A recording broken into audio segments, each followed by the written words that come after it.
Vamos a hablar sobre este tema. Precisamente estuvo ayer Lenny Valdivia, estuvo el ministro de Economía y estuvo el director de la UIF en la Asamblea Legislativa. Le agradecemos mucho a la diputada Lourdes Mieres por estar acá con nosotros. Hemos invitado también al diputado Javier Zabaleta del Movimiento al Socialismo. Ayer nos había confirmado su presencia. Lamentablemente, ahora en la mañana ya no pudimos encontrarlo. Por una cuestión de responsabilidad es bueno puntualizar aquello. ¿Qué evaluación queda después de haber escuchado al ministro, a la directora de la ASFI y al director de la UIF, diputada? Como conclusión, se desconoce el destino de los recursos económicos. Lo que hasta ahora tiene el Ministerio Público es información sobre algunos vehículos, algunos inmuebles que habrían sido adquiridos con los recursos de esta apropiación indebida de fondos financieros que se habría producido en batallas en una sucursal del Banco Unión. Y la investigación, ¿no? La investigación que está en manos del Ministerio Público, con serias contradicciones con el Ministerio de Gobierno, con terribles impases, por no decir hechos probables de corrupción que se habrían producido al haberse sustraído o al haberse apropiado también de manera ilegal de los celulares que eran parte de la cadena de custodia en el marco de la investigación. Ayer, después de las preguntas que hicieron, ¿les queda claro qué pasó dentro del banco? Porque, bueno, se dice, se vulneraron los controles, está bien, pero ¿es tan fácil vulnerar los controles de una entidad financiera que es la principal referencia financiera del Estado? Queda absolutamente claro que los jefes de los cajeros automáticos o de las tarjetas de crédito, como se conoce, que tenían como base de operaciones la ciudad de Santa Cruz, no se dieron cuenta en más de 10 meses de que un funcionario de la sucursal de Batallas habría instalado desembolsos progresivos a un cajero automático que nunca existió dentro de lo que es la sucursal de Batallas. Porque le dijeron que no sabían que existía un cajero. No sabían, es decir, Pari había habilitado, mediante el sistema que tiene el banco, un cajero automático en Batallas.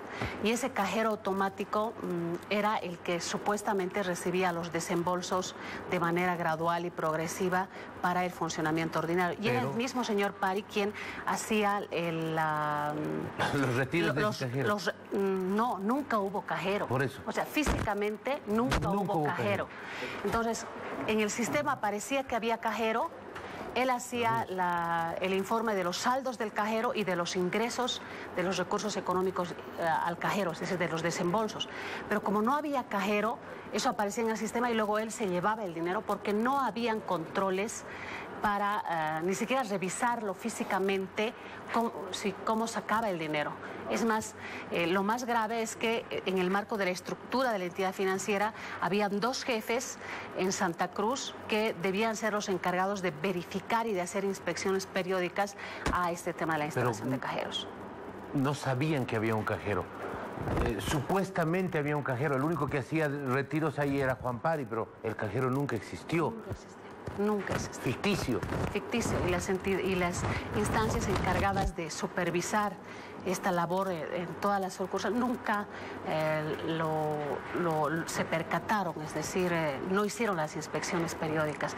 Y lo que también queda como conclusión de manera alarmante es el hecho que la fiscalización que se hace con los fiscalizadores de las entidades que hacen las auditorías al interior de las entidades financieras, que deben hacerlo de manera obligatoria, el año 2016 no se percata en absoluto de que se estaba sustrayendo dinero o se estaban apropiando de manera indebida de recursos de la sucursal de Batallas. Decían ayer, quienes se dieron cuenta de este asunto fueron los del banco. Y los del banco denunciaron. No es que fue un accidente el darse cuenta de que Pari estaba haciendo gastos, pero tremendos, en una vida de lujos, en una vida de locura. ¿Se confirma aquello? Porque Pari ya había renunciado al banco, ya estaba fuera del banco. Sí, es decir, en el reporte y en el cierre de la fiscalización del 2016 no se percatan de que se estaban sacando dinero del Banco Unión. Pero ya este año recién se percatan, pero se percatan después de más de 10 meses de que de manera progresiva y sistemática el señor Pari había procedido a sacar dinero, siendo un cálculo, si sacaba cada día, sacaba más de 140.000 bolivianos por día.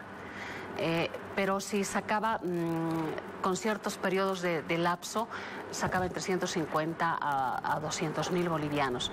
Entonces, recién se percatan, por eso es que había molestia en el diputado Javier Zabaleta el día de ayer, en el sentido de que fue una malinformación de los medios. Nuevamente los medios de comunicación tenían la culpa y la oposición obviamente nuevamente tenía la culpa por haberse manejado supuestamente mal la información.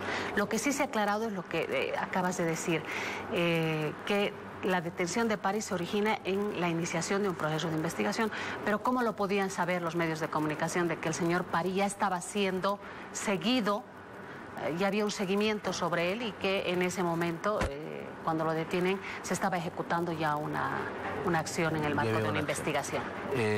No se ha definido todavía el monto, ese es otro elemento. Nosotros le hemos preguntado a la directora del ASFI y ahí estoy sorprendida porque te responde una cosa a ti y ha respondido otra cosa en la comisión. Y yo le he preguntado si tenía ella la certeza de que el monto involucrado eran estos 37 millones y algo más. Sí, 37.6. Millones de bolivianos, sí, en este caso en particular, y ella ha dicho que sí.